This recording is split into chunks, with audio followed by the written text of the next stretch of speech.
What is non-celiac gluten sensitivity diagnosis? Have you ever wondered why some people feel unwell after eating gluten, even when they do not have celiac disease or a wheat allergy? This condition is known as non-celiac gluten sensitivity. Understanding how it is diagnosed can help many individuals find relief from their symptoms.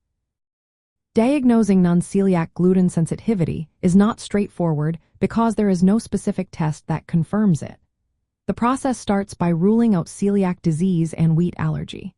This involves blood tests to check for specific antibodies related to celiac disease. If those tests show positive results, a small intestine biopsy may be needed.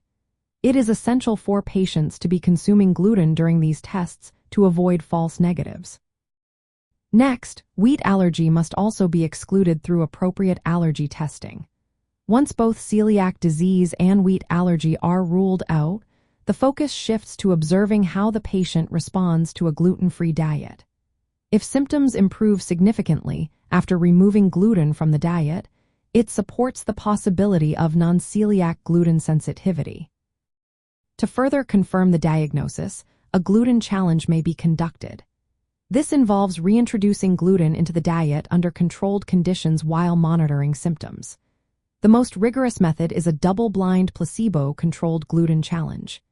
In this scenario, patients receive either gluten or a placebo without knowing which one they are consuming. Changes in symptoms are then measured quantitatively.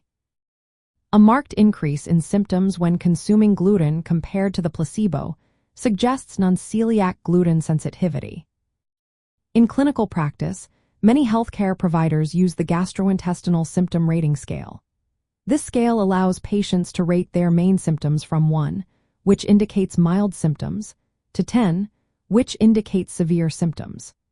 A variation of at least 30% in symptom severity between gluten and placebo challenges is often considered indicative of non-celiac gluten sensitivity. While the double-blind challenge is the most precise, it can be complex and not always feasible. Therefore, many clinicians opt for an open gluten challenge. In this case, patients knowingly reintroduce gluten and report their symptoms. While this method may be less precise, it is more practical for everyday use. In summary, diagnosing non-celiac gluten sensitivity involves several steps, excluding celiac disease and wheat allergy through blood tests and possibly a biopsy, observing symptom improvement on a gluten-free diet, and conducting a gluten challenge to confirm symptom recurrence with gluten intake. This process helps individuals understand whether gluten is the source of their discomfort, guiding them toward better dietary choices and improved quality of life.